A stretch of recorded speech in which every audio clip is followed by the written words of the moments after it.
அதிகாலை 4:30 மணி. சென்னை நீலாங்கரை கடற்கரையோரம் இருந்த அந்த அடுக்குமாடி குடியிருப்பில் ஏசி இயந்திரத்தின் சத்தம் கேட்டுக்கொண்டு இருந்தது. ராகவன் மெதுவாக கண்களை திறந்தான். தலை கனமாக இருந்தது. ஏதோ ஒரு இனம் புரியாத வலி அவன் மண்டையை துளைத்தது. எழுந்து உட்கார முயன்றவன் திடுக்கிட்டு போனான். அவனுடைய வெள்ளை நிற டிஷர்ட்டில் ஆங்காங்கே அடர சிவப்பில் இரத்த கரைகள் இருந்தன. கைகள் நடுங்கின. கீழே குனிந்து பார்த்தபோது அவருடைய சர்வீஸ் பிஸ்டல் கீழே கடந்தது. நேற்று இரவு என்ன நடந்தது? ராகவன் யோசித்தான். அவனுக்கு கடைசியாக ஞாபகம் இருப்பது இரவு 8 மணிக்கு ஒரு ஹோட்டலில் காஃபி குடித்தது மட்டும்தான். அதற்கு பிறகு நடந்த 8 மணி நேரம் அவன் நினைவில் இல்லை. திடீரென அவன் செல்போன் அலறியது. திரையில் டிஜிபி சுந்தரம். ராகவன், நீ எங்கே இருக்கிறாய்? சுந்தரத்தின் குரலில் நடுக்கம் தெரிந்தது. சார், நான் வீட்டில்தான் இருக்கிறேன். உடனே அங்கிருந்து கிளம்பு. தொழிலதிபர் சிவகுமார் அவர் பண்ணை வீட்டில் படுகொலை செய்யப்பட்டு இருக்கிறார். அங்கே உன்னுடைய ஐடி கார்டு கிடைத்துள்ளது. சிசிடிவி காட்சிகளில் உன்னை போன்று ஒரு உருவம் வெளியேறுவது பதிவாகி உள்ளது. கமிஷனர் உன்னை தேடிக்கொண்டு இருக்கிறார். நான் உனக்கு கால அவகாசம் தருகிறேன். உண்மையை கண்டுபிடி என்று கூறினார். ராகவன் ஒரு நிமிடம் உறைந்து போனான். சிவகுமார் சென்னையின் மிகப்பெரிய தொழிலதிபர். ஆனால் திரைமறைவில் பல சட்டவிரோத செயல்களில் ஈடுபடுபவர் என்ற சந்தேகம் ராவனுக்கு இருந்தது. சிவகுமாரை பற்றி ராகவன் மறைமுகமாக தெரியாமல் விசாரித்து வந்தது உண்மைதான். ஆனால் கொலை செய்தது யார்? அவன் வீட்டின் வெளியே போலீஸ் வரும் சத்தம் கேட்டது. யோசிக்க நேரமில்லை. பின்வாசல் வழியாக தப்பித்து தன் பழைய பைக்கில் அங்கிருந்து மறைந்தான். அவன் முதலில் சென்றது அவனது நண்பனும் தடவியல் நிபுணருமான டாக்டர் அருணிடம். அருண், என் இரத்தத்தை பரிசோதனை செய். ஏதோ எனக்கு கொடுக்கப்பட்டிருக்கிறது என்றான் டாக்டர்.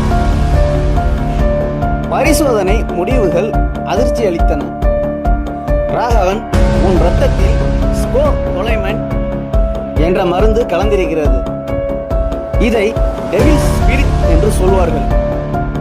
இதை சுவாசித்தால் அல்லது உட்கொண்டால் ஒருவன் செய்யும் காரியம் அவனுக்கே தெரியாது. அவன் ஒரு ரோபோ போல மற்றவர்கள் சொல்வதை கேட்பான். முக்கியமாக அந்த நேரத்தில் நடந்தது அவனுக்கு ஞாபகம் இருக்காது. யாரோ ராகவனை ஒரு கருவியாக பயன்படுத்தி இருக்கிறார்கள். ராகவன் சிவகுமாரின் பண்ணை வீட்டிற்கு திருட்டுத்தனமாக சென்றான். அங்கே காவல்துறை முகாமிட்டு இருந்தது. ராகவன் மெதுவாக புதர்களுக்கு பின்னால் மறைந்து தன் கேமரா சூம் மூலம் சிவகுமார் கிடந்த இடத்தை பார்த்தான். அங்கே ஒரு விசித்திரமான விஷயம் தென்பட்டது. சிவகுமாரின் கழுத்தில் ஒரு சிறிய ஊசி துளை இருந்தது. அவர் துப்பாக்கியால் சுடப்படவில்லை, மாறாக விஷ ஊசி செலுத்தி கொல்லப்பட்டிருக்கிறார். ஆனால் ராகவனின் துப்பாக்கி எதற்காக கொலைக்களத்தில் இருந்தது? அப்போதுதான் ராகவனுக்கு ஒரு விஷயம் பொறி தட்டியது.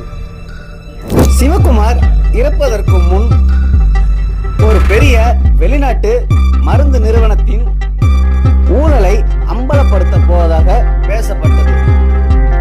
அந்த ஊழலில் காவல்துறையினருக்கும் பங்கு உண்டு என்பதை ஏற்கனவே ஒரு ராகவன் ஒரு கோப்பையை தயார் செய்து வைத்துள்ளார்.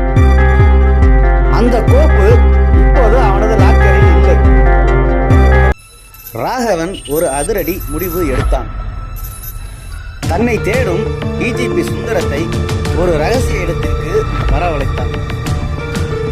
சார், ஒரு உண்மை தெரிந்துவிட்டது.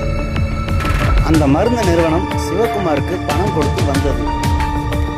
சிவகுமார் கூடுதலாக பணம் கேட்டபோது அந்த நிறுவனம் அவரை தீர்த்து கட்ட முடிவு செய்தது.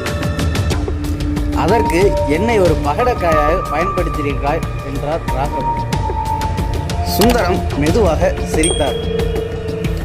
மிகவும் புத்திசாலி ராகவன் நீ. ஆனால் ஒரு தவறு செய்துவிட்டாய். அந்த மருந்து நிறுவனத்தின் பங்குகளை வைத்திருப்பதே நான் தான் என்று நீ சொல்லவில்லையே. சுந்தரம் தன் துப்பாக்கியை எடுத்தார். உன்னை இப்போது என்கவுண்டரில் சுட்டுக் கொன்றால் கொலையாளி பிடிபட்டு இறந்தான் என்று கேஸ் முடிந்துவிடும். ராகவன் சிரித்துக்கொண்டே, சார், நான் தனியாக வரவில்லை. அப்போது சுற்றி இருந்த மரங்களுக்கு பின்னால் சிபிஐ அதிகாரிகள் வெளிப்பட்டனர். ராகவன் தன் சட்டையில் ஒரு கேமராவை பொருத்தி இருந்தான். சுந்தரம் ஒப்புக்கொண்ட வாக்கு மூலம் நேரலையாக டெல்லி தலைமையகத்திற்கு சென்றது. ராகவன் தன் மீதான பழியை குறைத்தான். சுந்தரம் கைது செய்யப்பட்டார். ராகவனுக்கு தன் நினைவாற்றல் மெல்ல திரும்ப தொடங்கியது. ஒரு நேர்மையான அதிகாரி தன் துறையில் உள்ள கருப்பு ஆடுகளை பிடிப்பதற்கு தன் உயிரையே அடகு வைத்த அந்த சம்பவம் சென்னையை உலுக்கியது. ஆனாலும் ராகவன் மனதில் ஒரு கேள்வி எழுந்தது. அன்றைய இரவு அவன் உண்மையிலேயே யாரையாவது தாக்கியிருப்பானா? அந்த 8 மணி நேரம் முழுமையாக விலக இன்னொரு வீடியோ வேண்டும். கதை பிடித்திருந்தா லைக் பண்ணுங்க, சப்ஸ்கிரைப் பண்ணுங்க.